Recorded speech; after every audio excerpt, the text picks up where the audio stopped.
I want you to listen carefully, for what I am about to share with you is of utmost importance, because it is the key that unlocks the door to your wildest dreams, and it is the bridge that spans the chasm between your current reality and the life you have always imagined. We stand today on the precipice of a great truth that has been whispered by mystics and sages throughout the ages, but is now being revealed to you in its most practical and potent form. Are you ready to embark on this transformative journey?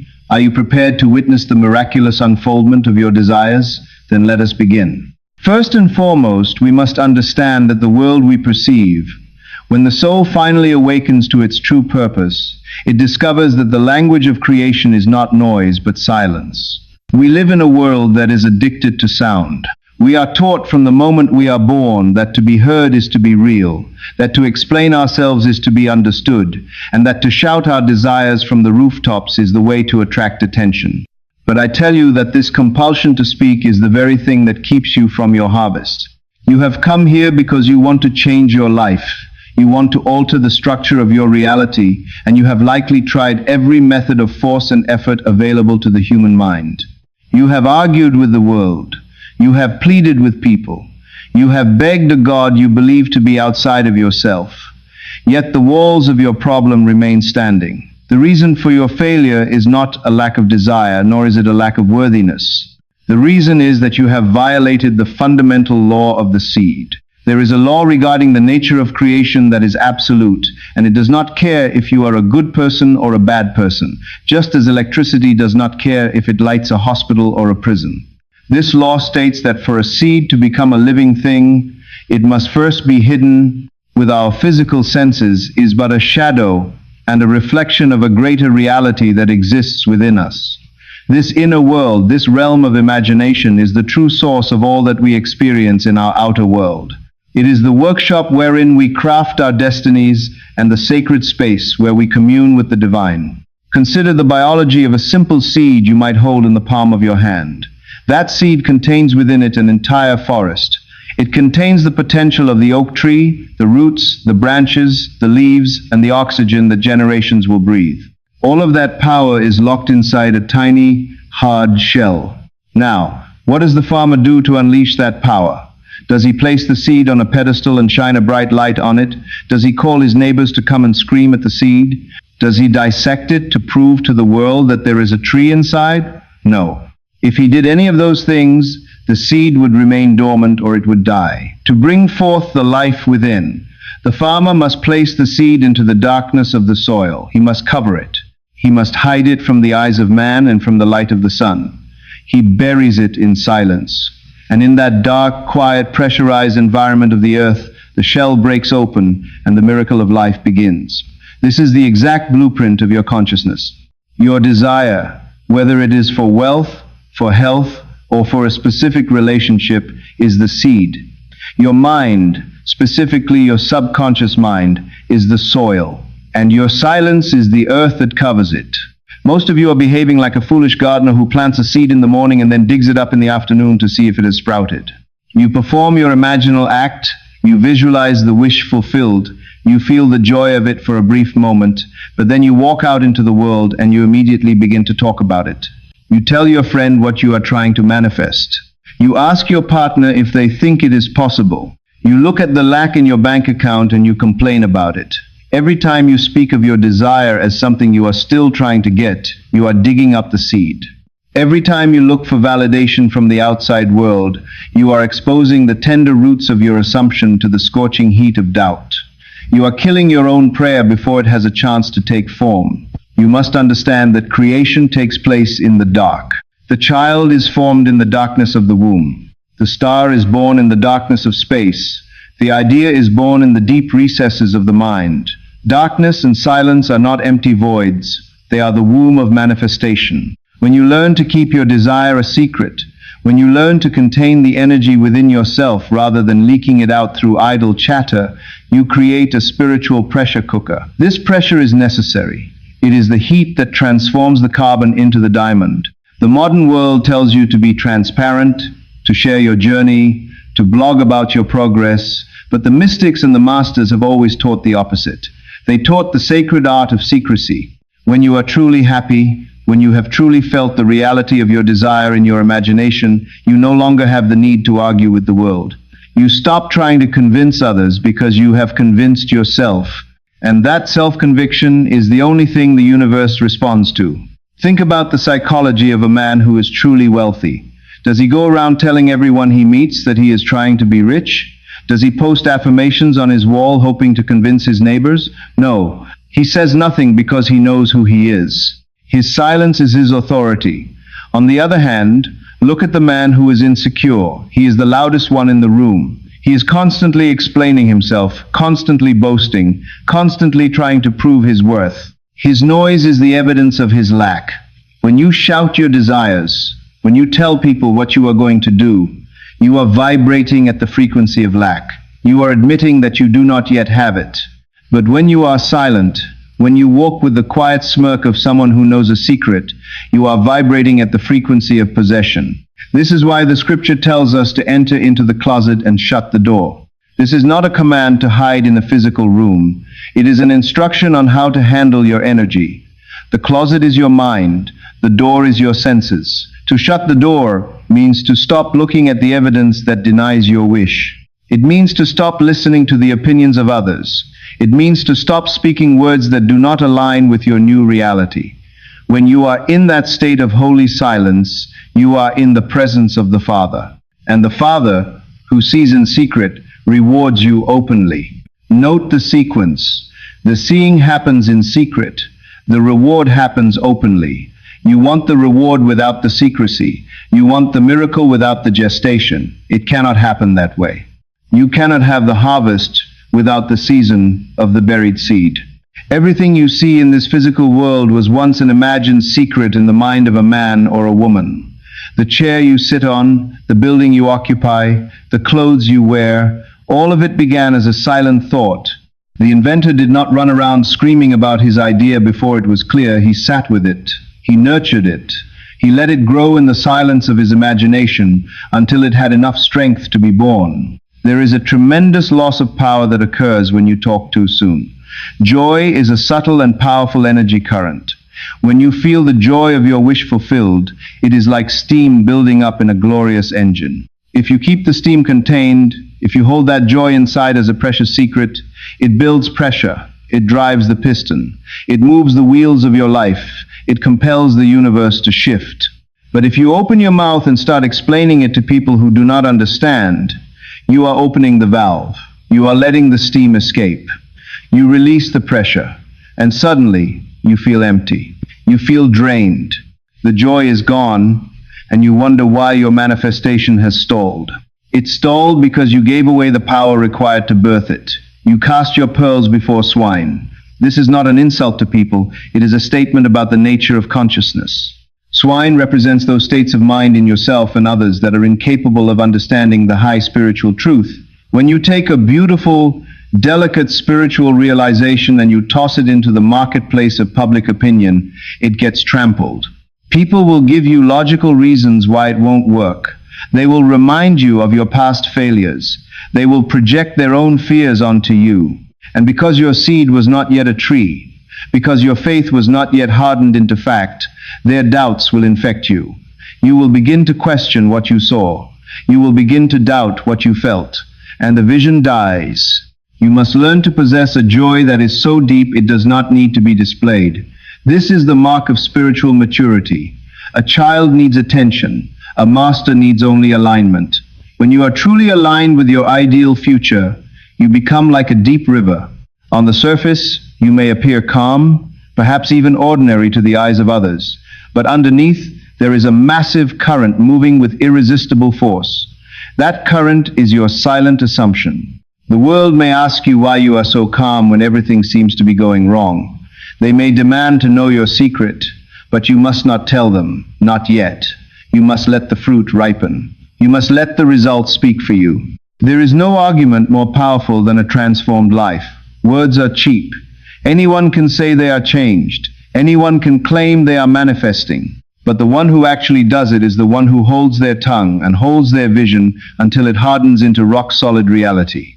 Consider the silence of the night. It is in the deep silence of sleep that the body heals itself. It is in the silence of winter that the earth replenishes itself. Silence is not empty, it is full of potential.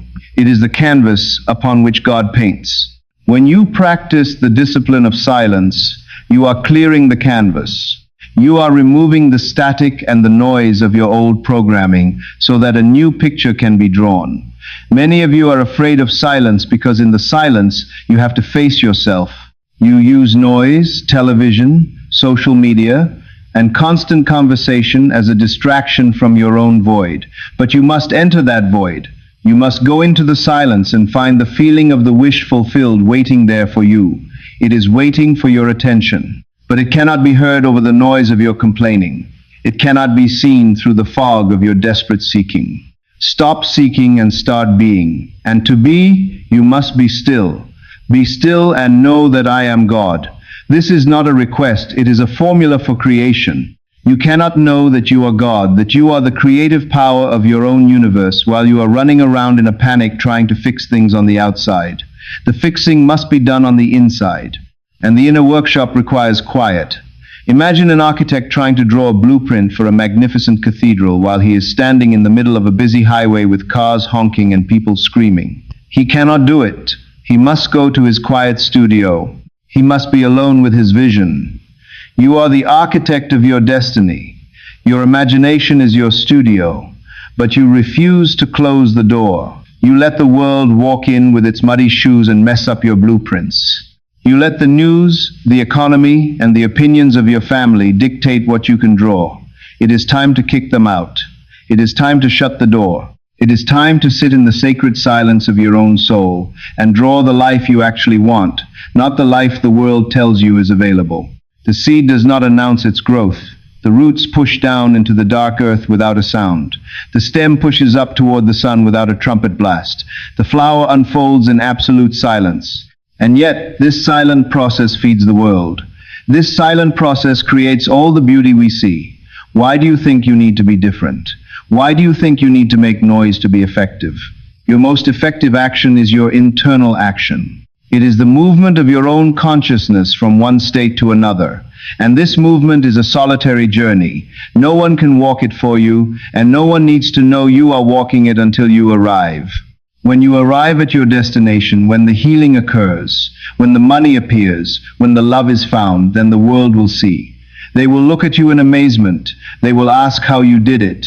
And even then, you may choose to remain silent, smiling inwardly, knowing that it was the work of the seed in the secret soil of your soul. There is a profound respect you must develop for your own imagination. If you truly believe that your imagination was God, would you gossip about it? Would you treat it lightly? No. You would approach it with reverence. You would guard your imaginal acts as the most precious things in your life, because they are. They are the causes of everything that happens to you. When you treat your inner world with this kind of sacred respect, you naturally become quieter. You stop engaging in petty arguments because you know that your reaction creates your reality. You stop listening to sad stories because you know that what you focus on expands. You become a guardian of the gate. You stand watch at the door of your mind, and you only let in those thoughts and feelings that contribute to the harvest you desire. This is not repression, it is selection. It is the conscious choice to inhabit a state of nobility, a state of love, a state of fulfillment, regardless of what the senses dictate. When you are in this state of deep, silent conviction, you are formidable. The world cannot shake you because your roots are wrapped around a rock that the world cannot see. People will feel a change in your atmosphere. They will feel a stability, a peace that emanates from you. This is the aura of the wish fulfilled. It is magnetic. It draws to you the resources, the people, and the events that are necessary for the externalization of your dream. But the moment you start talking about it from a place of doubt or seeking approval, you break the magnetic field. You scramble the signal. You go from being a magnet to being just another noise in a noisy world. You must choose today which one you will be. Will you be the broadcasting station that sends out a clear, strong, silent signal of it is done? Or will you be the static interference of I hope, I wish, I am trying? Let us return to the seed. Think of the trust the farmer must have. He throws the seed away. He buries it. To the uneducated eye, it looks like he has lost it. It looks like he has thrown his treasure into the dirt. But the farmer operates by faith, not by sight. He trusts the invisible chemistry of the earth. He knows that the seed is not dead. It is working. It is gathering nutrients. It is responding to the rhythm of the seasons. You must have this same trust in your own subconscious mind. When you have imagined your wish fulfilled, when you have felt the reality of it, you have planted the seed. Now, trust the soil. Do not dig it up with your anxiety. Do not water it with your tears of despair. Leave it alone in the silence. Go about your day with the quiet confidence that the work has been done. The order has been placed. The bridge of incidents is being built, even if you cannot see the construction crew. This is the secret that the ancient masters knew. This is why they withdrew into the mountains or the deserts. They were not escaping life. They were going to the place where life is forged. They were going into the silence to impregnate their own minds with the vision of God. You do not need to go to a physical desert, but you must find the desert within. You must create a space inside yourself where the noise of the world cannot enter. In that space, you are the king or the queen. In that space, your word is law. But a law does not need to be shouted. A law is written, and it is so. Your imagination is the pen, and your feeling is the ink. Write the law of your life in the silence of your heart. I am wealthy. I am healthy. I am loved. I am free. Feel it. Seal it with your silence, and let no man, let no circumstance, let no temporary appearance erase what you have written. So, as we embark on this journey through the silence, remember that this is not a passive waiting. It is an active containment. It is the holding of a high frequency. It is the refusal to lower your standard to meet the expectations of the sleeping masses. You are waking up, and the first sign of awakening is the realization that you no longer need to explain your dream to the nightmare. You simply wake up and dream a better dream. The seed is in the ground. The soil is fertile. The season is right. Now, step back. Take your hands off the steering wheel of the how and the when. Let the silence do its work. Let the darkness of the soil hold your dream in its warm embrace. And know with absolute certainty that the sprout is coming. The harvest is inevitable, but only if you can keep the secret. Only if you can respect the seed. Only if you can shut the door and live in the end. This is the foundation of all true power. This is the secret of the seed. And it is from this fertile ground of silence that we will now learn to build the rest of your new world. Now that we have established the sacred nature of the seed and the necessity of burying it in the silence of the soul, we must turn our attention to the anatomy of the soul itself. You cannot become a master of your destiny if you do not understand the machine you are operating. You are attempting to drive a vehicle of infinite power, yet most of you are asleep at the wheel. To understand why silence is not just a suggestion, but a mechanical requirement for manifestation, we must dissect the two distinct functions of your consciousness. The mystics and the psychologists agree that while the mind is one, its function is dual. We speak of this duality as the conscious and the subconscious, the objective and the subjective, or in the language of ancient symbolism, the male and the female. This is not a matter of gender in the biological sense, but a matter of creative principle. The drama of creation is a romance between these two aspects of your own self, and until this marriage is healthy, your world will remain chaotic. Let us look first at the conscious mind, the objective self. This is the aspect of you that is awake right now listening to these words. It is the part of you that reasons, that analyzes, that looks at your bank account and says it is empty, that looks at the mirror and sees age or sickness. This conscious mind is the captain of the ship. Its function is to direct. Its function is to choose. It has the power of decision. It stands at the helm and looks out at the horizon of possibilities and says, "We will go there." However, the captain does not power the ship. The captain does not turn the propellers. The captain does not boil the water in the engine room. That power belongs to the deeper part of you. The conscious mind is also the guardian at the gate. Its primary and most holy duty is to protect the entrance of the subconscious from unwanted impressions. It is the watchman who must stand vigilant at the door of the senses and decide what is allowed to enter and what must be turned away. But here is the tragedy of the modern man. His watchman is asleep. He has left the gate wide open. This brings us to the second part of you, the subconscious mind, the subjective self. This is the female principle, the womb of creation. The subconscious has no power of reason. It does not argue.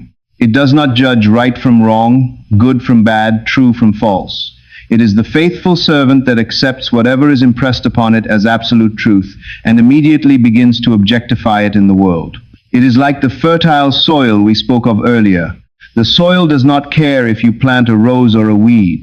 It does not say, "Oh, this is a poison ivy seed, I should not grow it." No, it takes the seed, wraps it in nutrients, and brings it to life with the same energy it gives to the wheat that feeds you.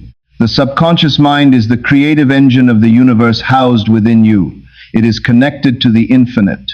It has the power to move mountains, to influence people across the world, to rearrange circumstances in ways your logical mind could never calculate.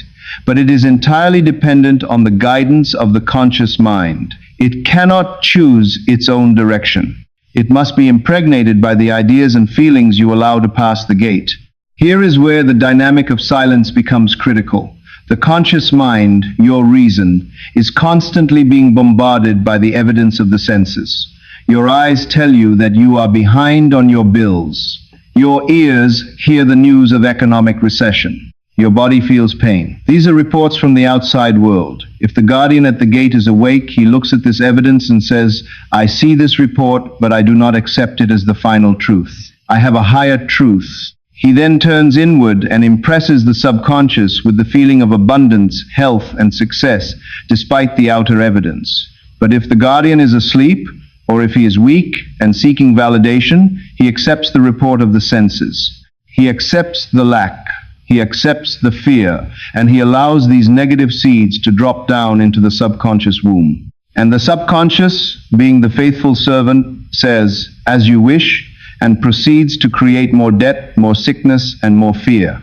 When you refuse to shut up, when you feel the compulsion to talk about your problems or even your desires to others, you are essentially abdicating your role as the guardian. You are stepping away from the gate. Consider what happens when you tell a friend about your big dream.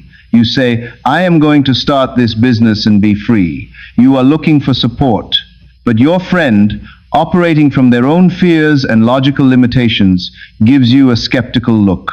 They ask a practical question like, "But do you have the capital?" Or, "Isn't the market saturated?" In that moment, because you sought validation outside of yourself, you allowed their doubt to bypass your guardian. You valued their external opinion more than your internal conviction. Their doubt enters your ear, goes straight into your subconscious, and contaminates the seed you just planted.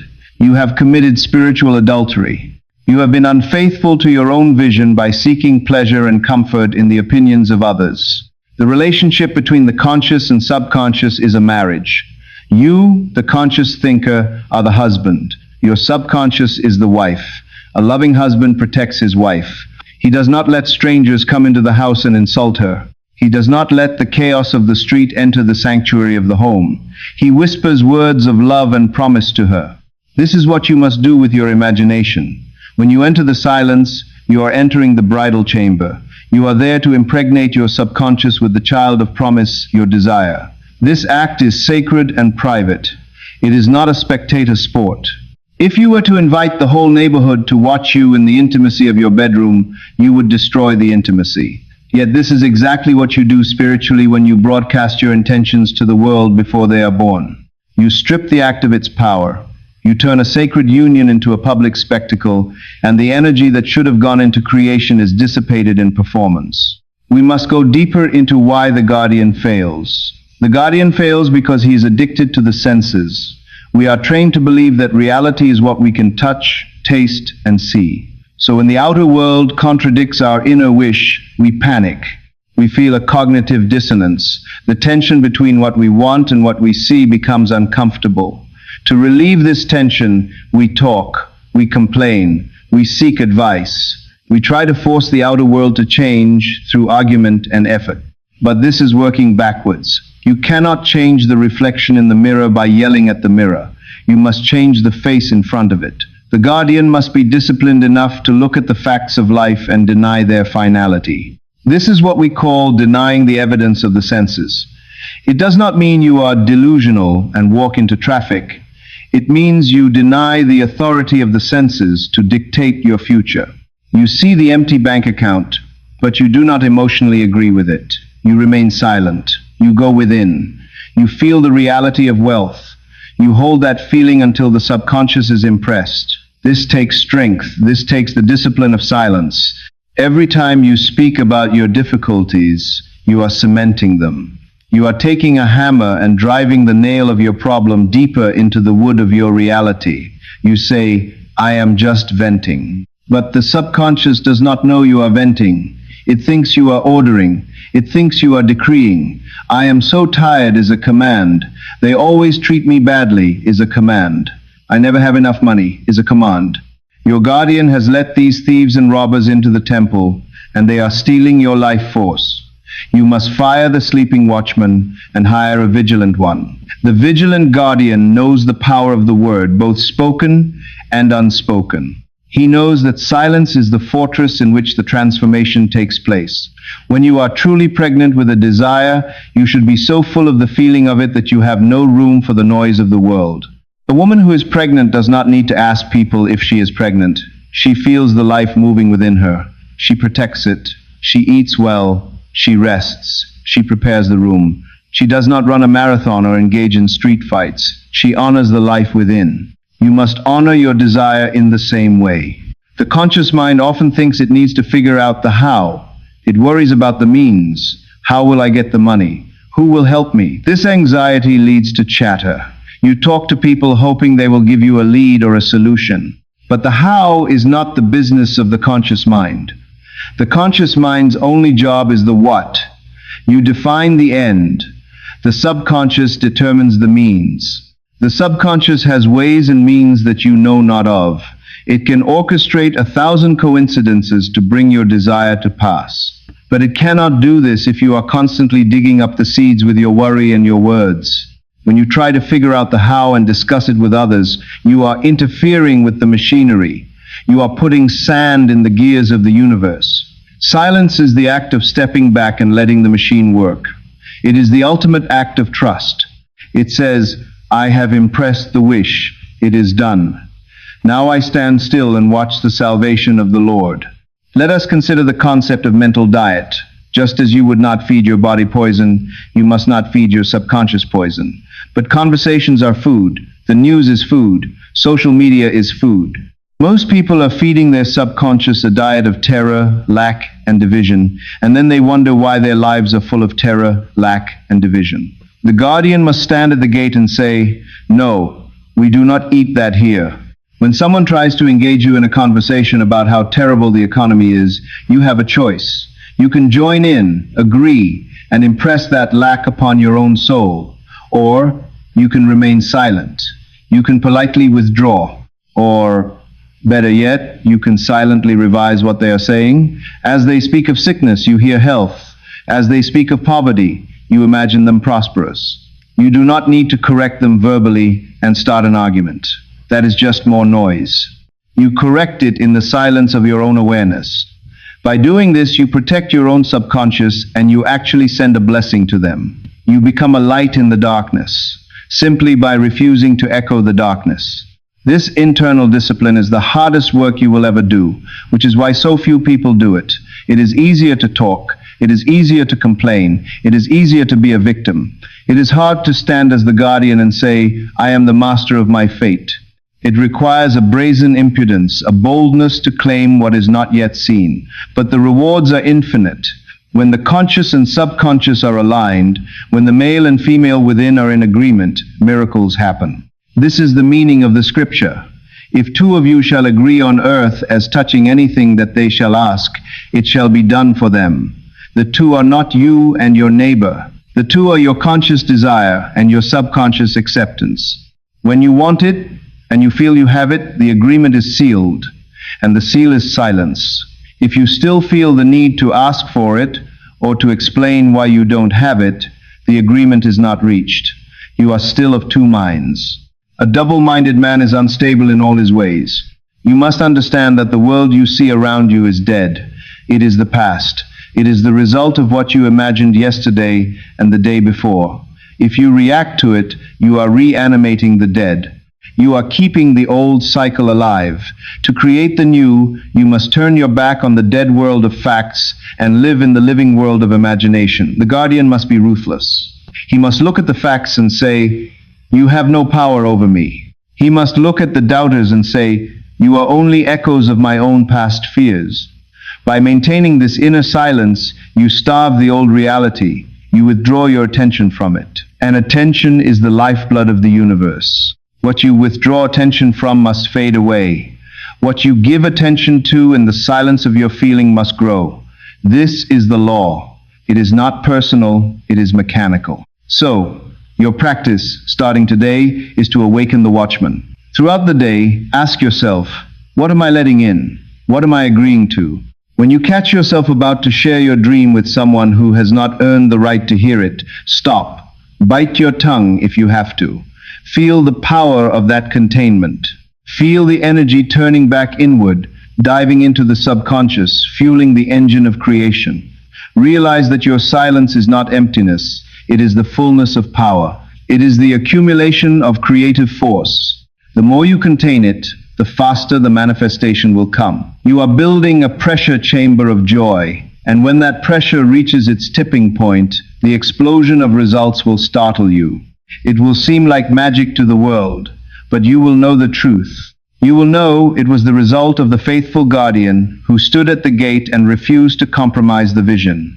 You will know that while the world was noisy, you were building your kingdom in the silence. This is the holy work.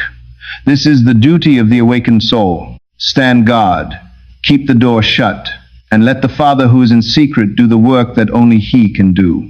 We must now turn our eyes to the very mechanics of reality itself, because to master the art of silence, you must understand the science of the observer. You have heard it said that faith is the evidence of things not seen, but the modern age has given us a new language for this ancient truth. We call it quantum physics. For centuries, man believed that the world outside of him was a fixed, solid thing made of hard matter that existed independently of his mind. He believed that he was merely a tiny spectator in a vast mechanical universe that cared nothing for him. He thought that if he closed his eyes, the room remained exactly as it was, and that his thoughts were merely private, invisible ghosts trapped inside his skull. But we now know that this is a lie. The greatest discovery of our time is not the engine or the computer, but the realization that the universe is not made of dead matter. It is made of possibilities. It is made of waves of probability that only harden into facts when they are observed by a consciousness. This brings us to the most critical question of your life. What kind of observer are you? The famous double-slit experiment revealed a truth that shook the foundations of science. It showed that a subatomic particle acts like a wave of infinite potential when no one is watching it. It is everywhere and nowhere at the same time. It is pure possibility. But the moment an observer measures it, the moment consciousness turns its gaze upon that wave, the wave collapses. It instantly snaps out of the state of possibility and becomes a single particle of reality located in a specific time and place. This is not just happening in a laboratory with electrons. It is happening in the laboratory of your life every single second. Your future is not a fixed road that you are walking upon. Your future is a wave of infinite possibilities. There is a version of tomorrow where you are wealthy, and there is a version where you are poor. There is a version where you are healed, and a version where you remain sick. All of these exist right now as dormant shadows in the quantum field. They are waiting for you. They are waiting for the observer to collapse the wave. And how do you collapse the wave? You do it through your assumption. You do it through your feeling. You do it through the steady gaze of your inner conviction. This is where the discipline of silence becomes a matter of spiritual physics. Most people are chaotic observers. They look at their desire with hope in the morning, and then they look at their lack with fear in the afternoon. They are constantly collapsing the wave and then uncollapsing it and then collapsing it into a different shape. They are building a house and then tearing down the bricks an hour later. The universe cannot give you a stable reality if you do not offer it a stable observation. When you speak too much about your desires, you are usually speaking from a place of insecurity. You are looking for signs. You are checking the soil. And the science of the observer tells us that the state from which you observe determines the outcome of the experiment. If you observe your life with the question, is it here yet? You are collapsing the reality of it is not here. The question itself implies the absence of the thing desired. You cannot ask, is it here, if you know it is here. The man who holds the gold in his hand does not ask if he has the gold. He feels the weight of it. He enjoys the shine of it. He is silent about it because the fact speaks for itself. Silence is the tool that stabilizes your observation. When you enter the state of the wish fulfilled in your imagination, and you remain silent about it, you are holding the wave in a specific pattern. You are freezing the quantum field into the mold of your desire. This requires a high degree of mental coercion, which is just another word for focus. Noise is the enemy of focus. When you chatter, when you complain, when you gossip, you are scattering your focus. You are creating a noisy observation. Imagine a laser beam. A laser is powerful because the light waves are coherent. They are moving in perfect lockstep with one another. That coherent beam can cut through steel. Now imagine a light bulb. The light is scattered. It goes in all directions. It can barely warm your hand. Your silent assumption is the laser. Your noisy, anxious speech is the light bulb. You want to cut through the steel walls of your circumstances, but you are using a flashlight when you need a laser. You must bring your mind into a state of high coherence, and this is done by shutting out the noise of the senses and holding the inner vision steady without wavering. Let us analyze the destructive power of checking. In the world of manifestation, checking is the equivalent of doubting. If you order a package from a trusted merchant, you do not pace the floor wondering if the merchant exists. You do not call the warehouse every 5 minutes. You assume the package is on its way and you go about your life. You have entered a state of rest regarding the order. This rest is the proof of your confidence. But in your spiritual life, you place an order with the creative power of the universe, which is far more reliable than any merchant, and then you immediately begin to worry. You check the bank account. You check the text messages. You look in the mirror to see if the wrinkles are gone. This checking is a specific type of observation. It is an observation born of fear. And because the universe mirrors the observer, when you look with fear, the universe gives you something to be afraid of. It gives you the empty mailbox. It gives you the silence on the phone. It validates your anxiety because you are the operant power. You are the one collapsing the wave into the form of waiting. As long as you are waiting, you cannot be receiving. The two states are mutually exclusive. The scientific observer knows that he must become the thing he wishes to observe. This sounds like a paradox, but it is the truth of consciousness. You do not observe success from the outside, you observe it from the inside. You must wear the feeling of the wish fulfilled, as you would wear a suit of clothes. When you are wearing a suit, you do not look at the suit, you look from the suit. You see the world through the eyes of the person wearing that suit. This is a subtle but massive shift. The silent observer does not look at his dream. He looks from his dream. He walks through his day assuming he is already the man he wants to be. And because he is that man, he does not need to talk about becoming that man. He simply is. The silence confirms his identity. If you are constantly talking about your transformation, you are still in the process of trying to transform. The butterfly does not talk about being a caterpillar. It flies. It has become a new creature. You must become a new creature in your imagination and let the silence of your being be the evidence of your metamorphosis. There is a concept in physics called entanglement. When two particles interact, they become entangled. They share a state. What happens to one instantly happens to the other, even if they are separated by billions of miles. You must become entangled with your desire. You must become so one with it in your consciousness that there is no separation between you and it. Silence strengthens this entanglement. Words create separation. Words are symbols, and symbols stand between you and the reality. When you stop using words to describe your desire and instead use feeling to embody it, you close the gap. You merge with the state. In that merger, the observer and the observed become one. And when the observer creates unity, the physical world must reflect unity. The thing you desire will rush towards you because it is you. It is entangled with your very being. You will find that things happen without effort. Meetings are arranged. Funds are released. Health is restored. This is not magic. It is the physics of a coherent consciousness operating in a field of infinite potential. We must also speak of the Sabbath. In the ancient texts, the Sabbath was the seventh day, the day of rest. But do not think of this as a day on a calendar. The Sabbath is a psychological state. It is the state of the scientific observer who has completed the experiment. When a scientist sets up the conditions perfectly, he steps back. He knows the reaction will happen. He does not stick his hands into the chemicals to force them to react. He rests in the certainty of the law. You must keep the Sabbath. After you have imagined the end, after you have felt the reality of it, you must enter a state of mental rest. This rest is the silence we are speaking of. It is an inner stillness that says, it is done. If you are anxious, you are working. If you are plotting and scheming on how to force the result, you are working. And if you are working, you have not completed the creation. You are interfering. The Sabbath is the silence of the seal. It is the moment you sign the contract and put down the pen. You do not keep writing after the signature. You walk away. You trust the agreement. The difficulty you face is that your senses are constantly screaming for attention.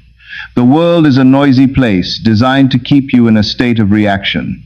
It wants you to be a reactive observer, not a creative observer. The news is designed to make you observe fear. Advertising is designed to make you observe lack. Social media is designed to make you observe comparison. If you react to these things, you are letting the world dictate which wave you collapse. You are a puppet. The master, the true scientist of self, disconnects from the sensory reaction. He practices the art of withdrawal. He withdraws his attention from the noise and places it on the silent music of his own ideal. This takes practice. It takes the will to ignore the facts of the moment in favor of the truth of eternity. But as you persist in this silent observation, the facts will change. They have no choice. They are only shadows cast by the light of your consciousness. If you change the position of the light, the shadows must move. Imagine for a moment that your attention is a camera. Whatever you point this camera at is recorded and projected onto the screen of your life tomorrow. Most people are walking around with their camera stuck on record mode, pointing it at every disaster, every insult, every bill, every pain. They are recording the misery, and then they are surprised when they have to watch the movie of misery again next week. You must learn to turn the camera off. You must learn to cap the lens. This is silence. When you see something you do not like, do not talk about it. Do not record it. Turn your internal eye away. Prune the vine of your attention. Deny it the light of your consciousness. And then, in the dark room of your mind, create a new image. Point your camera at the wish fulfilled. Focus on it until the image is sharp and clear. And then, hold it. Do not let the camera shake. Do not let the lens lose focus. Hold it in the silence until the development process is complete. This science is exact. It does not fail. The only variable is you. The only variable is your ability to sustain the observation. This is why silence is your greatest ally. Silence preserves energy. It takes a tremendous amount of energy to hold a mental image in place against the evidence of the senses. If you are using your energy to talk, to argue, to defend, you have no energy left for the holding. You become weak, your image flickers and fades, and the universe responds to the flicker with a flickering, unstable reality. You wonder why you have good days and bad days. It is because your observation is flickering. You are faithful for an hour and then faithless for an hour. You must conserve your power. You must bottle your energy. Use the silence to build a reservoir of spiritual power so that when you observe with the force of a thunderbolt. Consider the sniper or the archer. They do not run around screaming before they take the shot. They become deadly still. They slow their breathing. They tune out the wind and the noise of the crowd. They become one with the target. Their silence is the prelude to their precision. You are an archer of the spirit. Your desire is the target. Your attention is the arrow. If you are running around shouting, you will miss the mark. You must stand still. You must aim. You must draw the bow of your intent with the strength of your conviction. And then you release in silence. You watch the arrow fly in your imagination and you see it strike the bullseye. And once it is struck, you do not need to shoot again. You do not need to explain the shot. The target has been hit. The result is guaranteed. The universe is a grand mirror, but it is a delayed mirror. This delay is what confuses the uninitiated. You smile at the mirror, but the reflection does not smile back instantly. It takes time for the light to travel, for the image to form. In the physical world, there is a time lag between the imaginal act and the physical manifestation. This time lag is the valley of silence. It is the period where you must walk by faith and not by sight. During this delay, the old reflection is still visible. You have changed your mind, but the world hasn't caught up yet. You are wealthy in consciousness, but the bank statement still shows zero. This is the danger zone. This is where most people fail. They look at the old reflection and say, it didn't work. They break the silence with their complaint. And in doing so, they reset the mirror. They drag the old reality back into the present. You must understand the science of the time lag. It is natural. It is necessary. Do not be afraid of the delay. Use the delay to deepen your silence. Use the time to enjoy the feeling of the wish fulfilled internally. Know that the reflection is traveling towards you at the speed of your conviction. So, walk through your life as a scientist of the divine. Observe your own reactions. Catch yourself when you start to collapse the wave of fear. Catch yourself when you start to check for results. Stop, breathe. Return to the silence. Remind yourself that the work is done in the invisible realm, and the visible realm is merely the printing press rolling out the papers. You do not stand in front of the printer screaming at it to hurry up. You know that once the file is sent, the print is inevitable. You have sent the file. Your feeling was the send button. Your silence is the waiting for the print. It is a peaceful waiting. It is an expectant waiting. It is the waiting of a master who knows that his command has been heard and that the mechanics of the universe are moving heaven and earth to fulfill it. Ultimately, the observer is not just a passive witness. The observer is the cause. You are not watching the world, you are causing the world by watching it. This places a terrifying and wonderful responsibility upon your shoulders. It means you have no one to blame. You cannot blame your parents, your government, or your luck. You can only look at the nature of your own observation. If you do not like what you see, stop looking at it. Stop talking about it. Shut up and change your vantage point. Climb the mountain of your imagination and look down at your life from the summit of your wish fulfilled. From that height, the obstacles look small. From that height, the path is clear. And from that height, the silence is absolute. It is in that high, thin air of spiritual altitude that reality is malleable. It is there that you bend the iron of circumstance with the fire of your silent will. Remain there, live there, and watch as the world below lifts itself up to meet you. This is the science of the observer. This is the law of life. Before we enter the secret chamber and I reveal the specific technique to imprint this silence into your subconscious, I invite you to make a silent agreement with yourself right now. If you are ready to stop being a victim of your senses and start being the operant power of your reality, join our community of awakened souls. Click the subscribe button below. By doing so, you are not just subscribing to a channel, you are signaling to your own mind that you are dedicated to this higher path. Turn on the notification bell so you never miss a lesson on the law. Now, let us open the door to the secret chamber. We have spoken of the seed that must be buried in silence, and we have spoken of the observer who determines reality through his gaze, but now we must arrive at the practical application of these truths. Philosophy without practice is merely intellectual vanity. You do not want to just know the law, you want to operate it. You want to see the changes in your bank account, in your body, and in your relationships. To do this, you must master the art of entering the secret chamber. This is the Holy of Holies within the Temple of Man. The ancient teachers told us that when we pray, we must enter into our closet and shut the door. For centuries, men have taken this literally, believing they needed a physical room or a special altar to commune with the divine. But the closet is not a place made of wood or stone. The closet is the sanctuary of your own imagination. It is the only place in the universe where you are free from the tyranny of facts. But notice the instruction says you must shut the door. This is the step that most students skip, and this is the reason for their failure. The door is your senses. Your eyes, your ears, your sense of touch, and your nervous system are the doors through which the outer world floods into your consciousness. As long as these doors are open, you are a slave to what is happening outside. You cannot focus on the new reality if you are constantly reacting to the old one. To shut the door means to deliberately withdraw your attention from the physical world. It means to sever the connection between your consciousness and the evidence of the senses. This is a radical act of silence. It is not just stopping your words, it is stopping the entire sensory input of the world so that you can hear the still small voice of your own desire. When you master the ability to shut this door, you step out of the chaos of time and into the stillness of eternity. It is in this stillness that the act of creation takes place. Now we come to the specific technique that allows us to utilize this secret chamber most effectively. We call it SATS, or the state akin to sleep. Why must we be in a state akin to sleep? Why can we not just imagine while we are driving our car or washing the dishes? You can, and you should, use your imagination all day long. But for the deep, radical implantation of a new reality, you need a specific psychological condition. You need to bypass the interference of the conscious mind.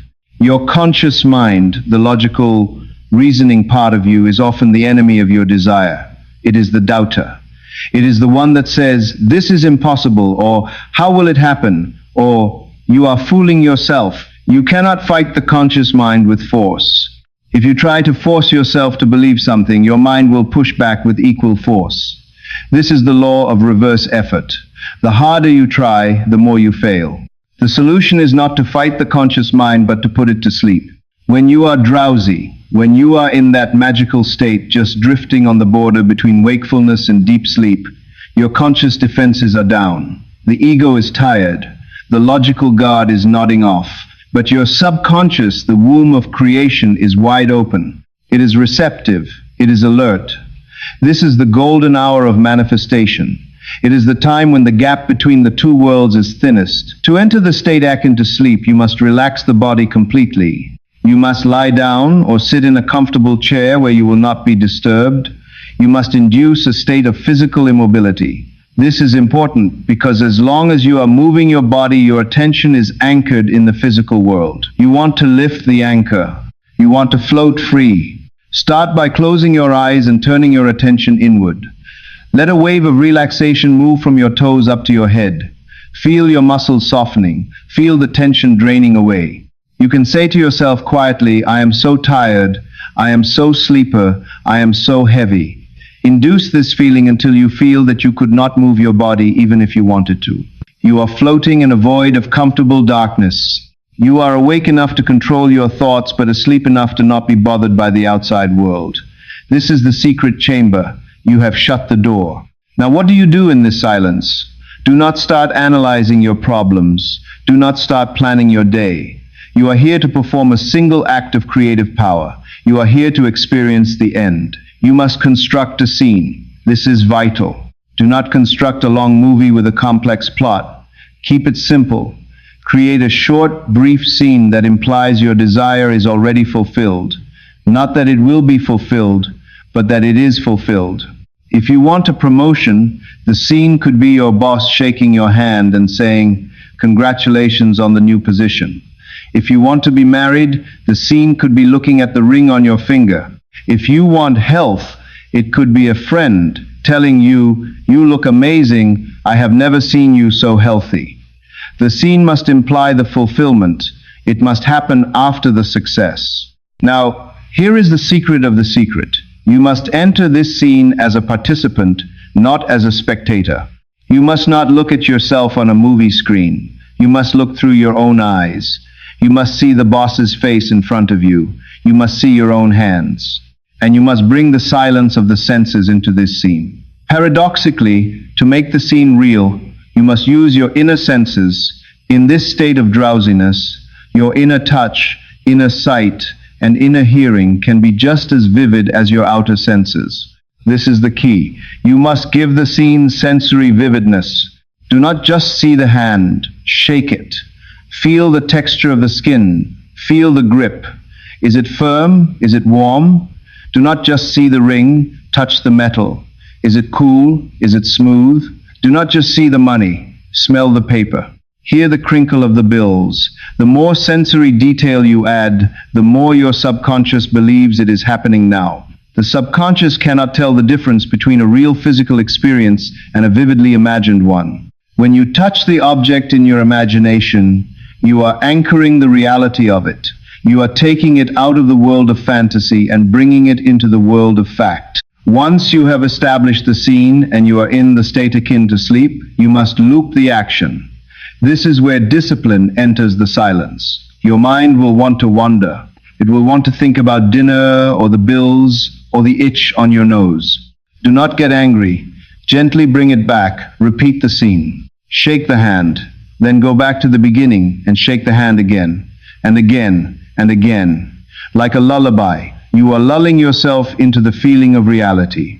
Do not force it. Do not strain. Just repeat it with the attitude of a child playing a game. Loop it over and over until it begins to take on the tones of reality. There will come a moment, and you will know it when it happens, when the scene clicks. It stops feeling like an image and starts feeling like a place. You feel that you are actually there. The room you are imagining feels more real than the room you are sleeping in. This repetition in the silence acts like a battering ram against the walls of doubt. Each time you loop the scene, you are carving a groove in your brain. You are rewiring your nervous system. You are telling the universe, this is where I am. Remember, the soul speaks in the language of feeling. The repetition generates the feeling. At first, it may feel mechanical. Keep going. Suddenly, the emotion will rise. You will feel the thrill of success. You will feel the relief of the debt being paid. You will feel the warmth of the relationship. This feeling is the chemical reaction that fuses the dream with reality. It is the fertilization of the egg. When that feeling of naturalness washes over you, you have successfully performed the creative act. The goal of the state akin to sleep is to reduce the effort to zero. In the physical world, we are taught that to get results, we must work hard. We must sweat. We must struggle. But in the world of consciousness, effort is fatal. Effort implies resistance. If you are straining to lift a weight, it is because the weight is heavy. If you are straining to believe, it is because you doubt. In the silence of Sats, there is no weight. There is no resistance. You are not trying to be rich, you are being rich. You are not trying to get healthy, you are experiencing health. The drowsiness helps you dissolve the effort. It makes the impossible feel natural. And naturalness is the secret of the secret. As long as a desire feels like a big deal or a miracle, it is far away. When it feels natural, when it feels like, of course, this is my life, then it is rushing towards you. The Sats technique is designed to take the desire from the pedestal of the miraculous and place it in the pocket of the natural. What do you do when the session is over? This is just as important as the session itself. Ideally, you should perform this technique right before you go to bed at night. Why? Because the last concept you hold in your mind before you drop off into the deep ocean of sleep determines the trajectory of your subconscious for the next 8 hours.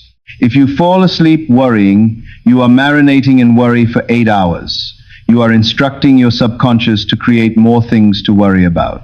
But if you fall asleep in the loop of your wish fulfilled, if you slip from the state akin to sleep into actual sleep while shaking that hand or feeling that ring, you are giving your subconscious a direct command.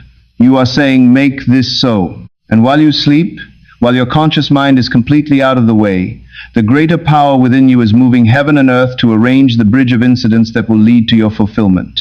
This is why silence is so crucial. If you finish your imaginal act and then immediately get up, turn on the lights, and start talking to your spouse about your problems, you have unplugged the machine. You have aborted the seed. You must protect the state you have just created. If you do this during the day, which you can, you must come out of the silence gently.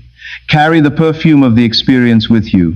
Do not immediately engage in frantic activity. Keep the inner silence alive. Walk around your house with the secret knowledge that it is done. The feeling of the wish fulfilled should linger like a melody in the back of your mind. You don't have to think about it consciously every second, but the feeling of it should color your mood. You should feel a subtle sense of relief and satisfaction. Many of you ask, how long must I do this? You do it until you have the feeling of possession. You do it until the desire no longer pesters you. When you truly have something, you do not desire it anymore. You enjoy it. When you reach the point in your sat sessions where you feel a deep, satisfying, it is finished, then you can stop. You have impregnated the silence. Now the silence will gestate the fruit. But until you reach that point of satisfaction, you must persist. You must return to the secret chamber night after night. Do not be discouraged if your mind wanders. Just bring it back. It is a discipline. It is a muscle. The first time you try to shut the door of the senses, the noise outside will seem louder than ever. The old thoughts will bang on the door, demanding attention. Ignore them. Keep your eyes fixed on the new vision. Eventually, the old thoughts will get tired and leave. The noise will fade, and you will find yourself in the vast, fertile silence of your own divinity. In this secret chamber, you are God. There is no one to judge you. There is no one to limit you. You can be whatever you want to be. The past does not exist here. Your failures do not exist here. Only the present moment of creation exists. This is why you must shut up. You must shut out the world that tells you who you were, so you can become who you are. The world knows you as a limited little person with a history of mistakes. But in the secret chamber, you are the unborn, the unlimited, the infinite potential. Why would you drag the smallness of the world into the greatness of your closet? Leave the small self at the door. Enter as the creator.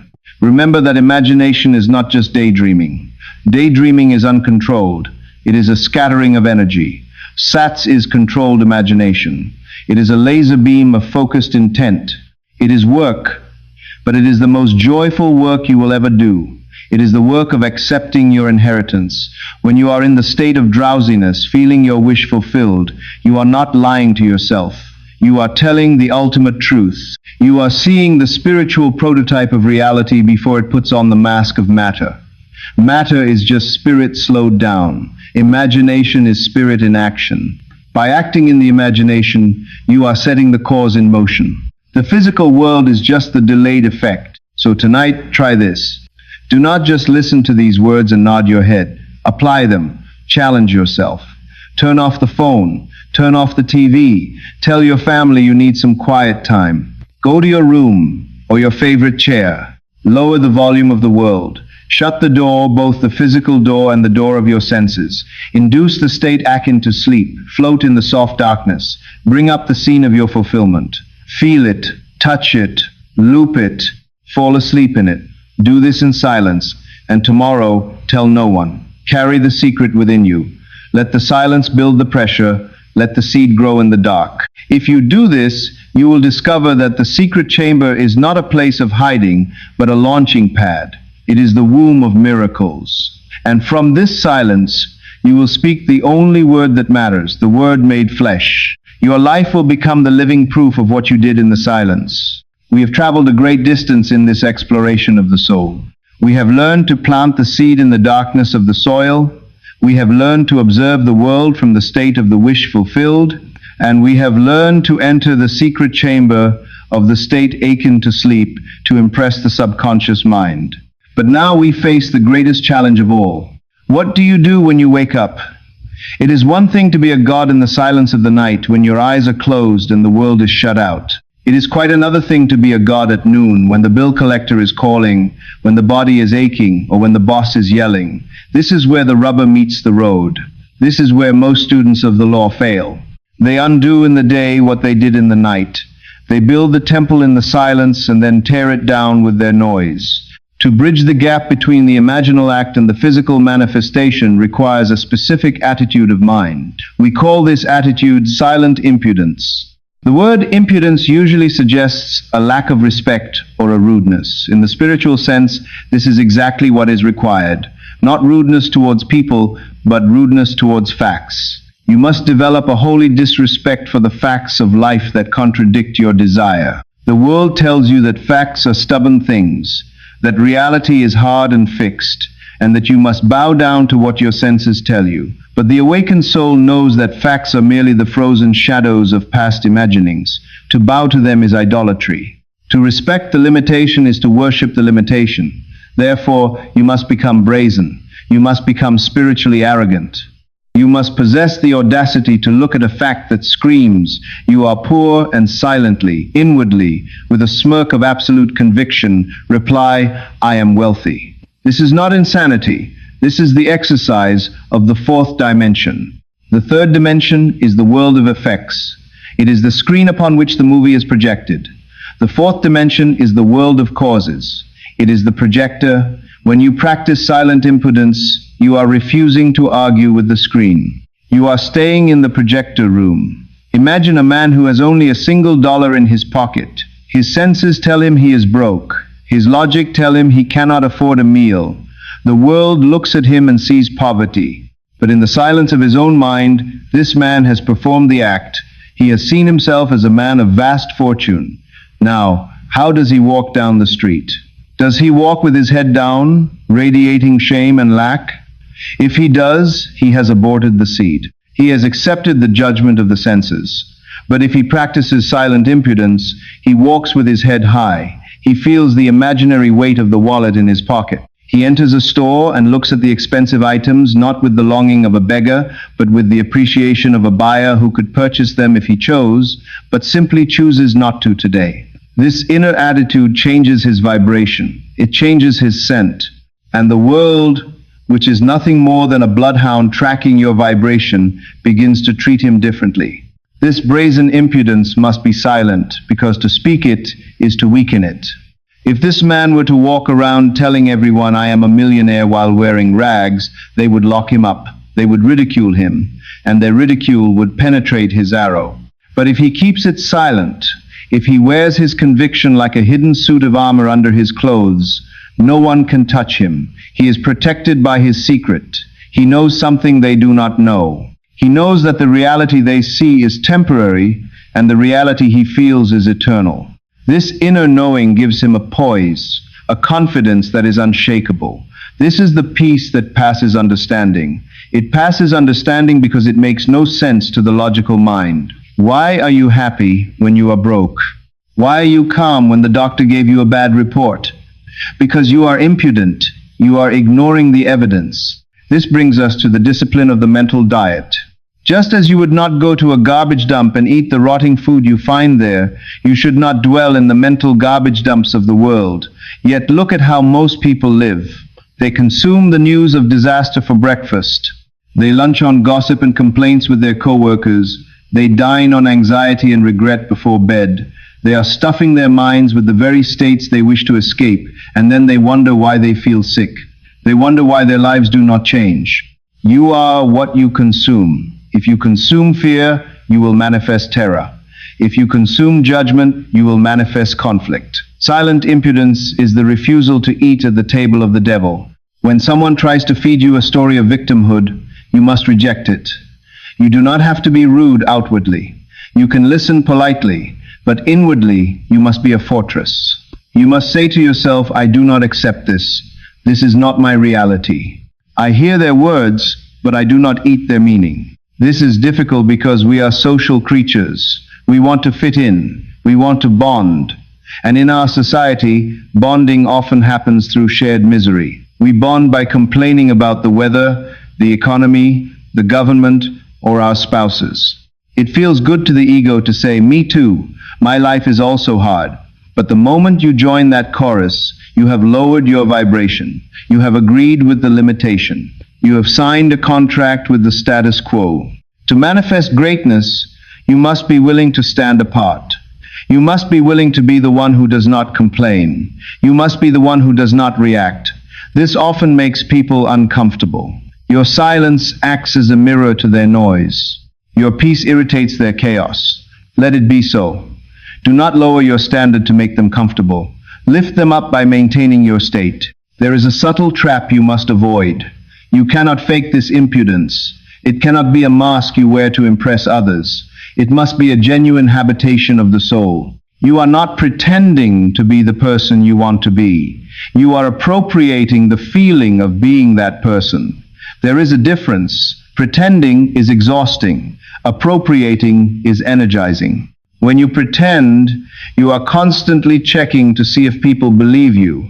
When you appropriate, you do not care if they believe you, because you believe yourself, and the only person you ever need to convince is yourself.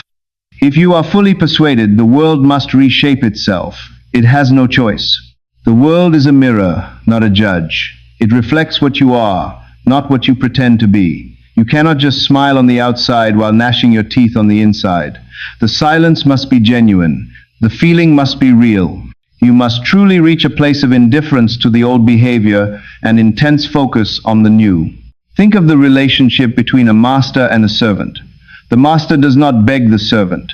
The master does not argue with the servant.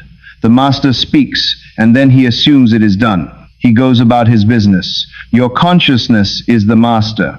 The physical world is the servant, but you have been acting like the servant. You have been begging the world to change. You have been waiting for the world to give you permission to be happy.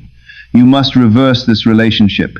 You must take your throne. But a true king does not shout. A true king does not run around frantically checking to see if his orders are being followed. That would imply insecurity. A true king issues the decree in the silence of his council chamber and then rests in the confidence of his authority.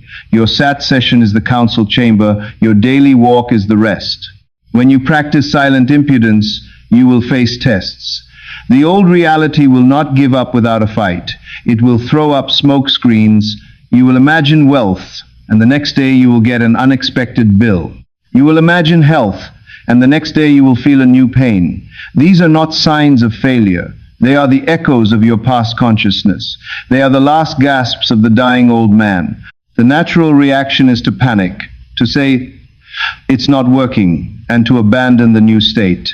This is what the old reality wants.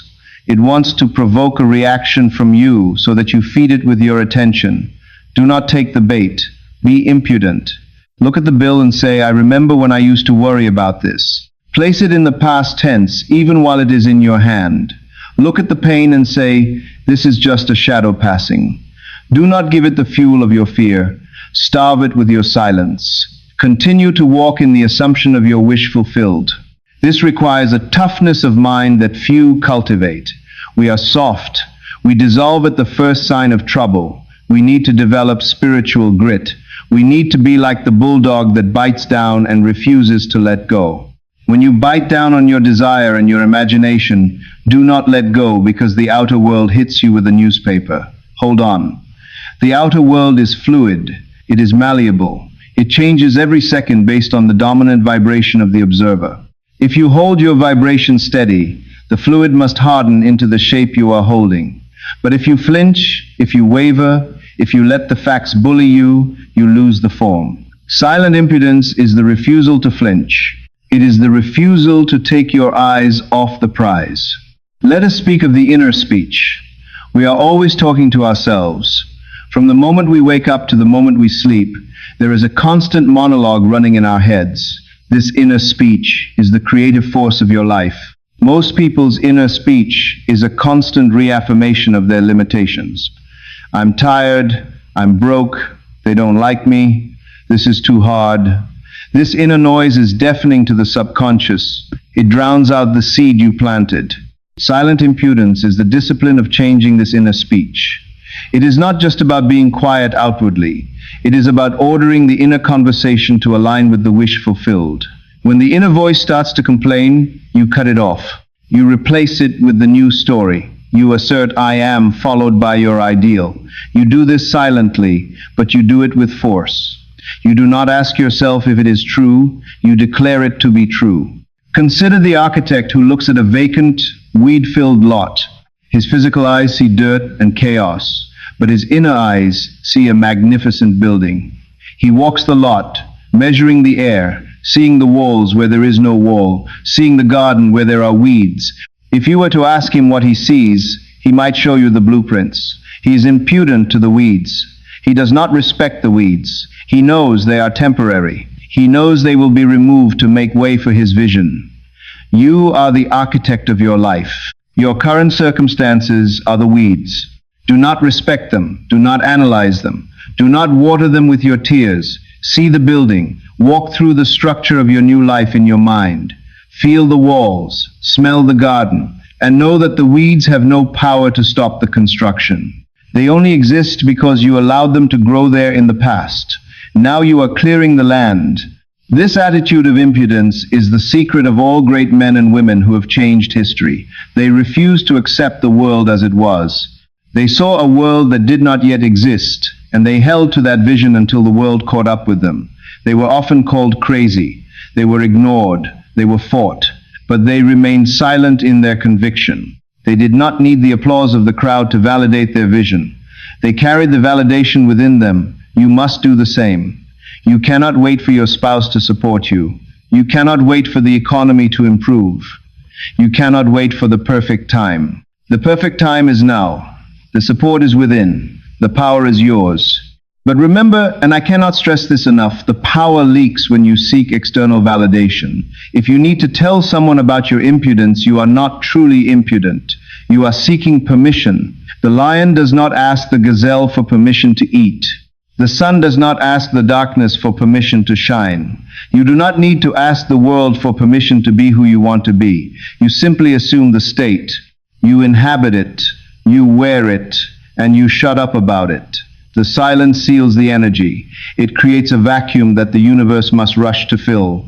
Nature abhors a vacuum. When you create a space in your consciousness that is silent, empty of the old story, and filled with the vibration of the new, the physical world rushes in to fill that mold.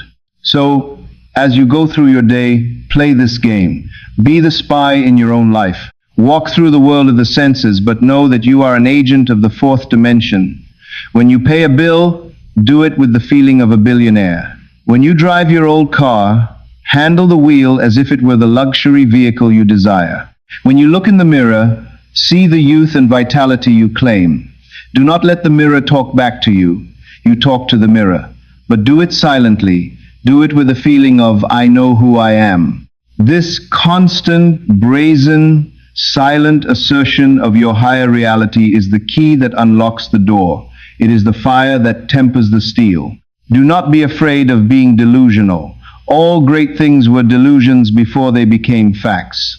The airplane was a delusion. The smartphone was a delusion. Democracy was a delusion. They were ideas held in the mind against the evidence of the facts. The only difference between a delusion and a miracle is persistence. If you persist in your delusion with silent impudence, it must harden into fact. If you give up, it remains a delusion.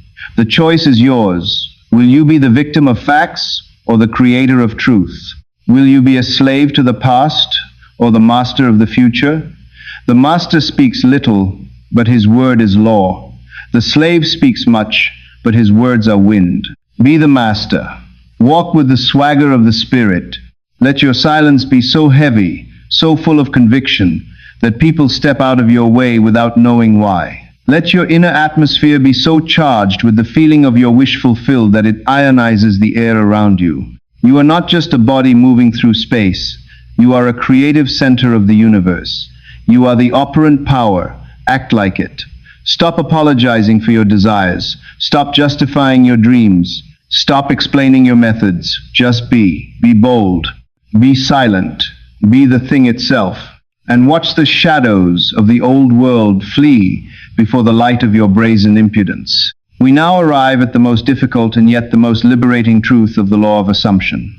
We have spoken of seeds, of observation, and of impudence regarding dead facts. But what of the living? What of the people who populate your world? What of the boss who refuses to promote you, the spouse who has grown cold, the neighbor who is noisy, or the child who is rebellious? Surely, you say, they are independent beings with their own wills, their own agendas, and their own power to make you miserable. Surely, to fix your life, you must fix them. You must argue with them, convince them, teach them, or perhaps even leave them. I tell you today that this is the grandest illusion of the human experience.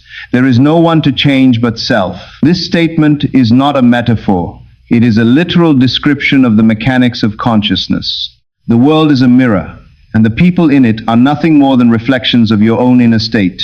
To try to change a person by arguing with them is like standing before a mirror and trying to wash the dirt off the reflection's face. You can scrub the glass until it breaks, but the face in the mirror will remain dirty until you wash your own face. This brings us back to the silent command. The impulse to speak, to argue, to defend, and to criticize is strongest when we are dealing with other people. We feel that if we can just explain our point of view clearly enough, they will change. We feel that if we can just point out their flaws loud enough, they will improve. But look at your life. Has this ever worked? Has shouting at a person ever truly changed their nature? Or did it merely force them into submission or rebellion? The law states that everyone is you pushed out. This means that every person you meet is playing a role that you have written for them in the script of your own consciousness. They are bearing witness to your own concept of yourself and your concept of them. If you believe you are unworthy of respect, you will inevitably encounter people who treat you with disrespect. They have no choice. They are under the compulsion of your own vibration. You are the operant power, and they are the faithful actors responding to your silent direction. When you understand this, the necessity of silence becomes absolute. Every time you engage in a verbal argument with another person, you are confirming the reality of the conflict. You are saying, "You are separate from me, and you are opposed to me." And the universe, which is a unity, responds to this declaration of separation by creating more conflict. The discipline of the awakened soul is to stop the argument. Stop it outwardly, yes, but more importantly, stop it inwardly. Most of you carry on mental arguments with people all day long. You rehearse what you are going to say to your boss. You replay the fight with your partner, thinking of all the clever things you should have said. You criticize the politician on the television. This internal noise is the script you are writing for tomorrow. When you mentally argue with someone, you are cementing them in the state you dislike. You are using your creative power to keep them exactly as they are. If you wish to change a relationship, you must go into the silence. You must leave the person alone physically. Do not text them. Do not call them to work things out. Do not lecture them. Withdraw into the secret chamber we spoke of earlier. In the silence of your own imagination, you must invite that person to step onto the stage of your mind, but you must not see them as they were yesterday. You must rewrite the character.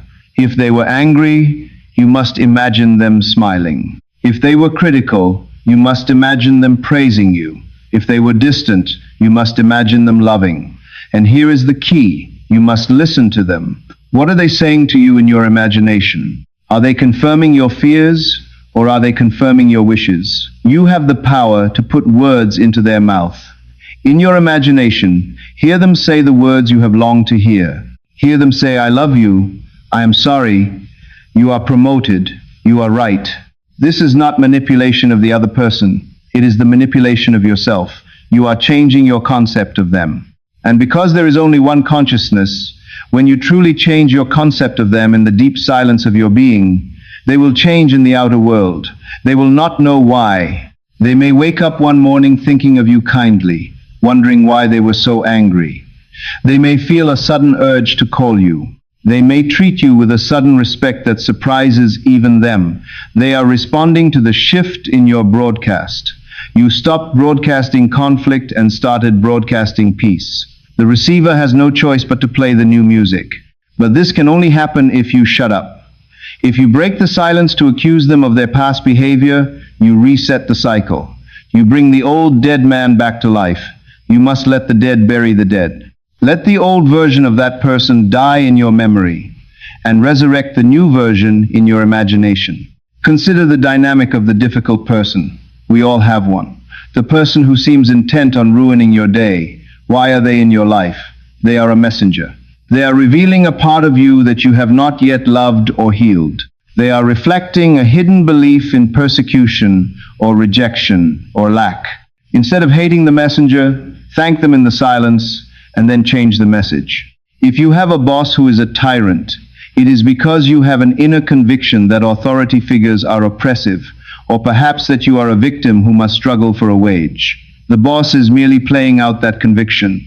If you were to silence your complaints and spend your energy imagining him as a benevolent, generous leader, or if you were to imagine yourself as so valuable that he has no choice but to respect you, the dynamic would shift. He would either change his behavior, or he would be removed from your experience and replaced by someone who matches your new state. But as long as you gather with your co-workers and complain about him, you are pinning him to the cross of his tyranny.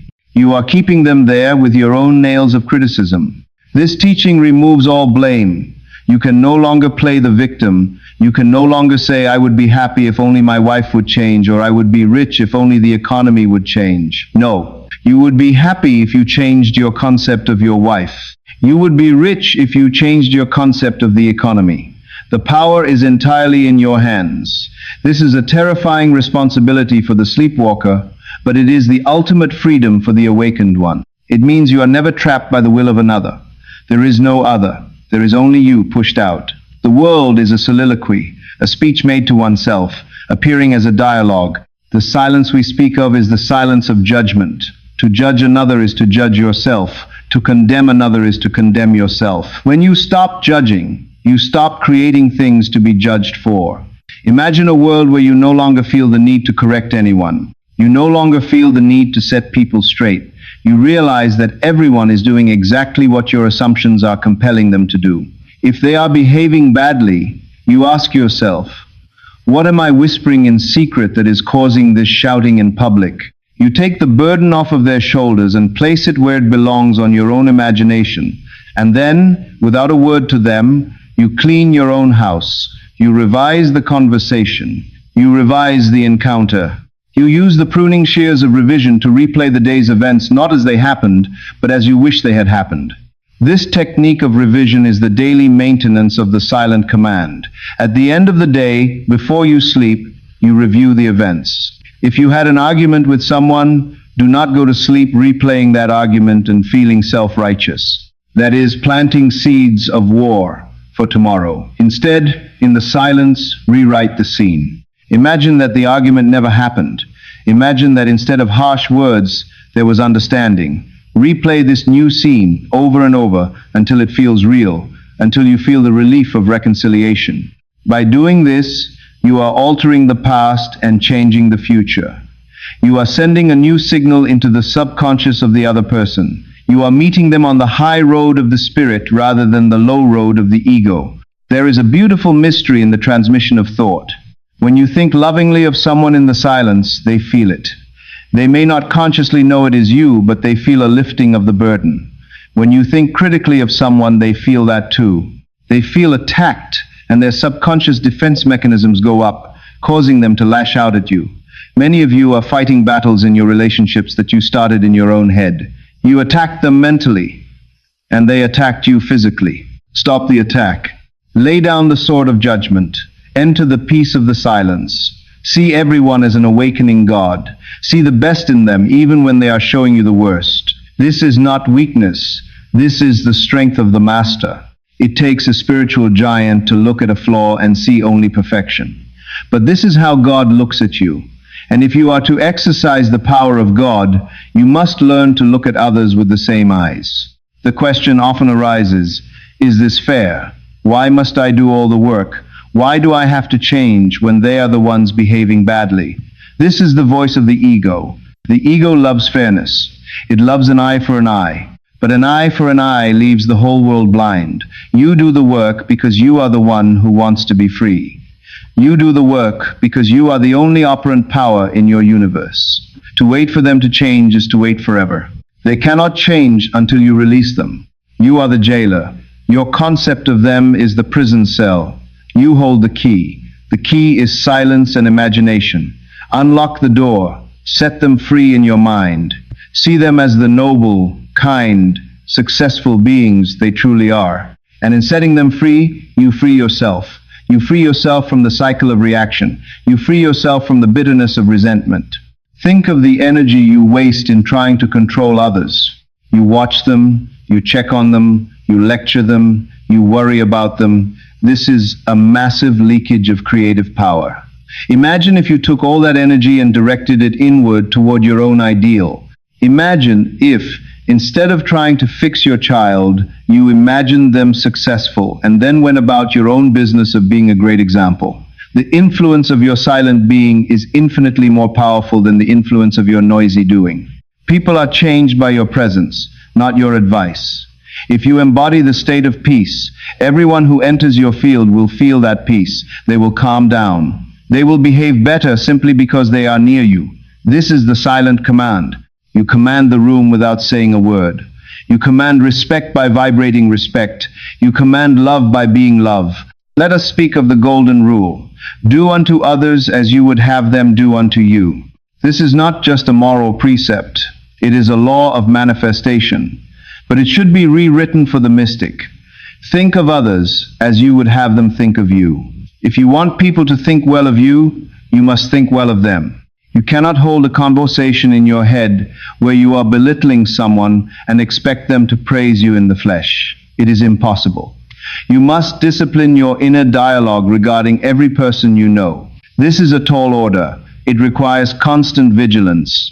It means you cannot join in the gossip at the water cooler. It means you cannot nod along when your family tears down a relative. You must be the silent dissenter. You must be the one who secretly lifts the conversation by refusing to descend into the mud. What about those who have harmed you in the past? The memory of their harm is keeping the harm alive. As long as you keep telling the story of what they did, you are keeping the wound fresh. You are keeping yourself in the state of the victim. You must use the silence to forgive. Forgiveness is not saying that what they did was right. Forgiveness is a selfish act. It is taking your attention off of the old hurt so that you can heal. You forgive by forgetting, and you forget by replacing the old memory with a new one. You revise the past. You assume that they did the best they could with the state of consciousness they were in. You release them to their own path, and in the silence, you cut the cord. You stop feeding the monster of the past with your attention. When you practice this radical responsibility, you will find that your relationships become magical. People you thought were your enemies will become your friends. Strangers will go out of their way to help you. The world will seem to conspire to please you. This is because you have stopped fighting the mirror. You have smiled at the mirror, and the mirror has no choice but to smile back. But remember, the mirror reflects what you are, not what you pretend to be. You cannot just smile on the outside while gnashing your teeth on the inside. The silence must be genuine. The feeling must be real. You must truly reach a place of indifference to the old behavior and intense focus on the new.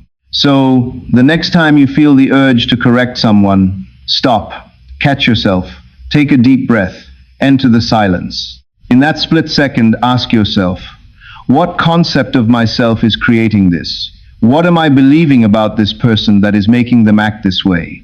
Then, right there in the moment, revise it. See them differently. Hear them differently. Refuse to accept the appearance of hostility. Assume the state of harmony. It may not change instantly in that second, but you have planted the seed. You have broken the cycle. And if you persist in this silent revision, the change is inevitable. You are the author, the producer, and the director of this play. The people are your cast. If the actors are giving a bad performance, do not yell at the actors. Rewrite the script. Give them better lines. Give them better motives. See them in a better light. They are waiting for your direction. They are waiting for the silent command. Give it to them. Give it to them through your own self-elevation.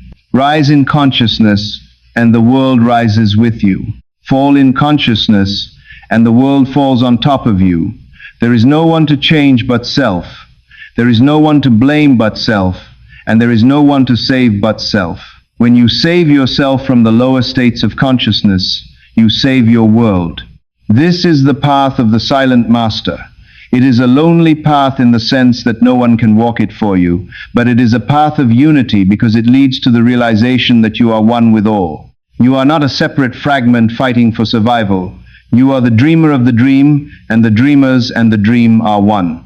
So, love your dream. Love the people in it enough to see them as God sees them. Love them enough to be silent about their flaws and vocal about their glory in the privacy of your own mind. This is the greatest gift you can give to the world. A mind that is at peace with itself brings peace to the multiverse. Be that mind, be that silence, and watch the world transform. We have walked a long path together through the landscape of the soul. We have uncovered the mystery of the seed that must be buried in the dark earth of silence. We have awakened the guardian at the gate of consciousness. We have learned the science of the observer and how to freeze the quantum wave of possibility into a single fact. We have entered the secret chamber of the state akin to sleep to impress the subconscious womb. We have put on the armor of silent impudence to defy the facts of the day, and we have realized the ultimate truth that there is no one to change but self. Now we arrive at the final step. We arrive at the moment of sealing the decree. In ancient times, when a king wrote a law or a decree, it was not official until he poured hot wax upon the parchment and pressed his signet ring into it. That seal meant that the word was irrevocable. It meant that the full power of the kingdom was behind it. It meant that it was done. In your spiritual life, the seal is your silence. The tragedy of the seeker is that he writes the decree 1,000 times but never seals it. He imagines the wish fulfilled. He feels the joy for a moment, but then he breaks the seal with his tongue. He talks the power away. He leaks the energy. And so the parchment remains just a piece of paper, a wish, a hope, but never a law. Today, you are going to learn how to set the seal. You are going to learn how to make your word irrevocable. The final command of the mystery schools is to know, to will, to dare, and to keep silent. And the greatest of these is to keep silent. Because silence is the container that holds the other three together until the alchemical transformation is complete. You must understand that manifestation is a pregnancy. There is a moment of conception, which is your imaginal act. There is a period of gestation, which is the bridge of incidents, the time when things are moving behind the scenes. And there is the moment of birth, which is the physical realization. You are the mother of this miracle. The silence is the womb. If you constantly open the womb to check on the child, you cause a miscarriage. The seal is the trust that what has been conceived will be born in its own appointed hour. This requires a shift in your identity. You must move from the state of hoping to the state of having. The person who hopes talks about it. The person who has it is silent about it because it is already a part of them. Does a man walk around telling everyone, I have a head, I have a head? No. He knows he has a head. It is an integrated fact of his existence. When your desire becomes an integrated fact of your consciousness, you will naturally fall silent about it. The urge to explain it will vanish. The urge to prove it will vanish. And in that silence, the power grows. So I invite you to perform the ultimate act of faith. I invite you to place the seal upon your lips. This is not a punishment. It is an act of coronation. You are crowning yourself the ruler of your own world. When a monarch sits on the throne, they do not shout. They do not argue. They simply exist in their majesty. Your silence is your majesty. It is the signal to the universe that you are not begging for a crumb, but accepting a kingdom. I want you to feel the weight of this silence. It is not empty. It is heavy with presence. It is vibrating with the certainty of it is done. Let us speak of the interval of faith. This is the time between your sat session and the appearance of the result. This is the time when the devil of doubt will come to visit you. He will whisper, where is it? Why hasn't it happened? You are fooling yourself. If you engage with this voice, you break the seal. You must treat this voice with the silent impudence we spoke of. You must look at the delay, not as a denial, but as a preparation. The bigger the building, the deeper the foundation must be dug. If your manifestation is taking time, it is because the foundation is being laid to support a massive structure. Do not ruin the foundation by digging it up with your anxious words. Keep the seal intact. Say to yourself, the silence is working. The darkness is generating the light.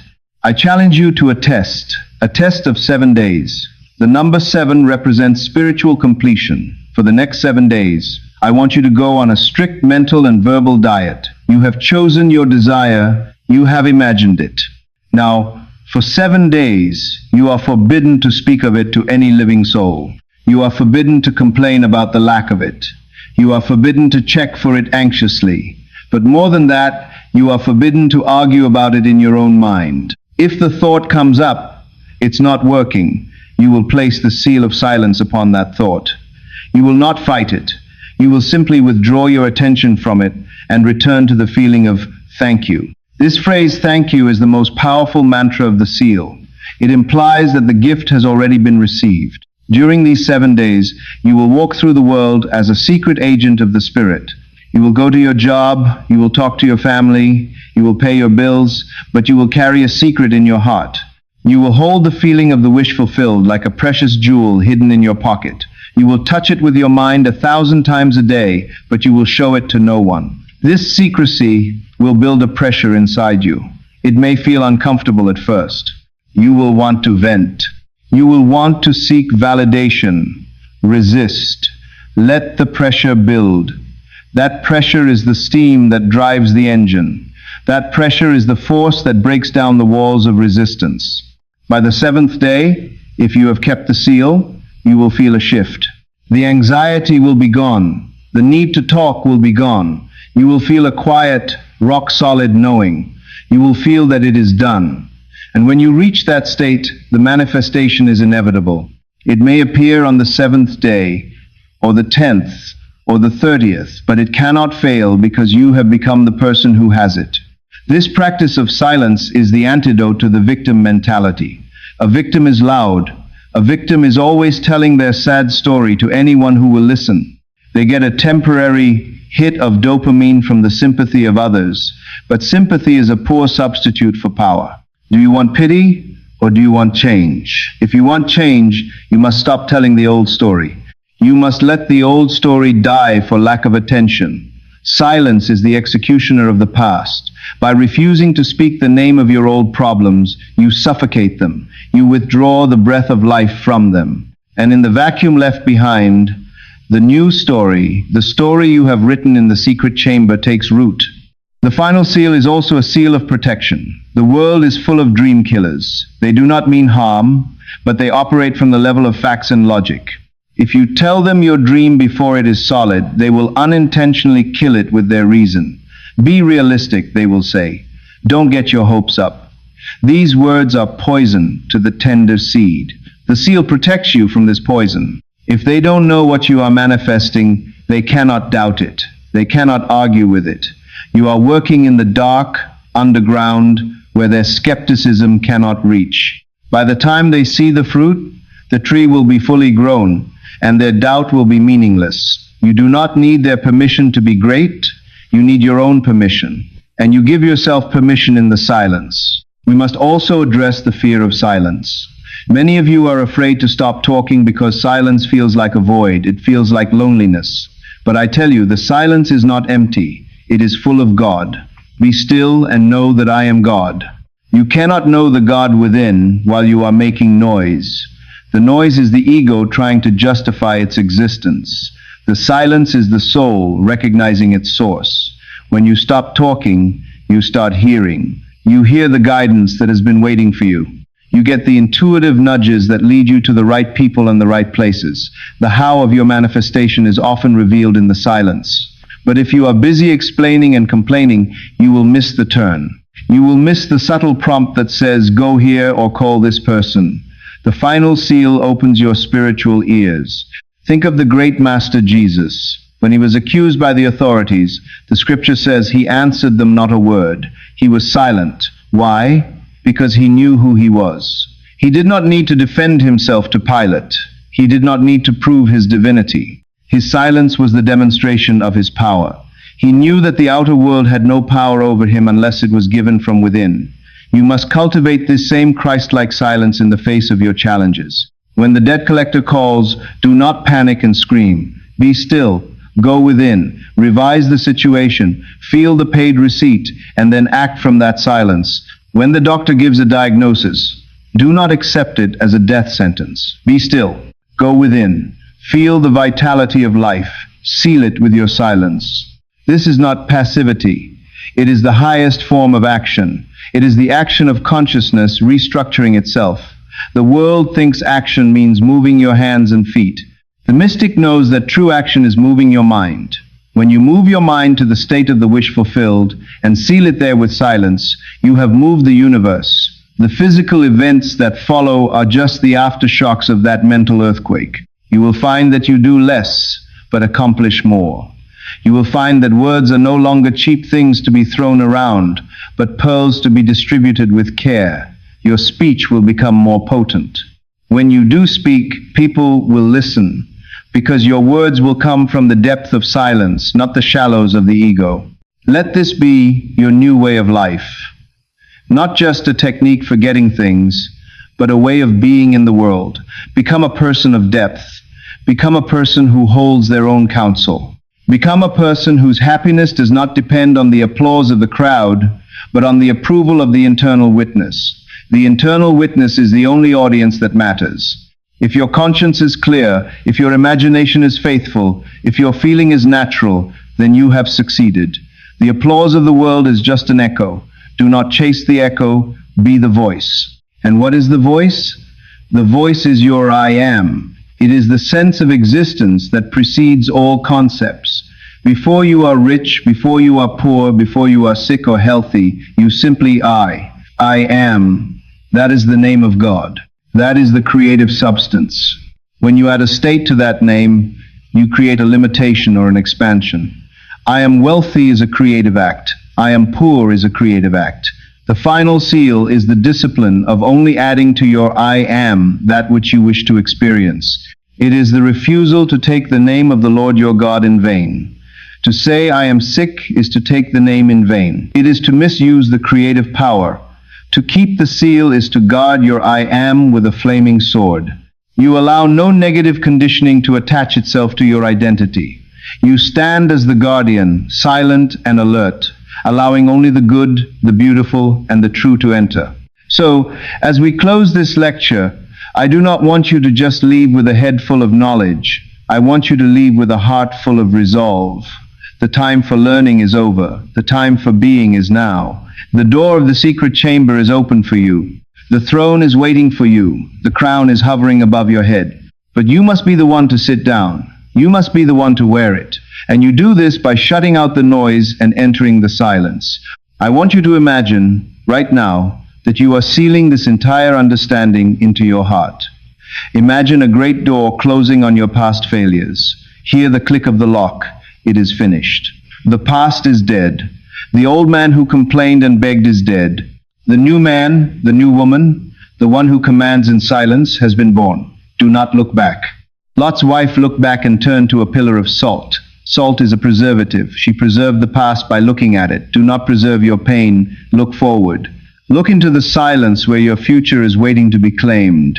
Go from this place and speak no more of your problems. Speak no more of your doubts. If you have nothing constructive to say, say nothing. Let your presence be your message. Let your peace be your proof. Let your eyes shine with the secret you carry. And when the harvest comes, and it will come, as surely as the sun rises, you will look back on this moment, this decision to enter the silence, as the turning point of your eternal soul. You will realize that you were never separated from your good. You were only separated by the noise of your own disbelief. The silence has bridged the gap. The silence has healed the separation. Now, take a deep breath. Feel the air filling your lungs, the life force of the universe flowing through you. That breath is the same breath that moved over the face of the waters in the beginning. It is the breath of creation. As you exhale, let go of the need to control, the need to explain, the need to know how. Exhale the old self, inhale the new self, and rest. Rest in the deep, profound conviction that the work is done. The seed is planted. The seal is set. The universe is in motion. Thank you, Father, that you have heard me, and I know that you hear me always. This is the prayer of the Master. It is not a request. It is an acknowledgement. Live in that acknowledgement. Walk in that gratitude, and let the silence be the space where you meet God face to face. There is nothing more to be said. Words are now unnecessary. The feeling is all. The silence is all. Go now and be the silent commander of your destiny. Go now and let your life be the evidence of the truth. It is finished. You have heard the command. Now the practice begins. Do not let this just be another video you watched. Let it be the start of your new life. If you are ready to take the 7-day silence challenge, I want you to seal your commitment. Go to the comments section below and write these words. I enter the silence. It is done. Let this comment be your first act of silent impudence. And if you know someone, a friend or a loved one, who is struggling because they are carrying a heavy burden, share this video with them. It might just be the key that unlocks their prison. Remember to subscribe if you haven't already. We will continue this journey deeper in the next lecture. Until then, go into the silence and listen.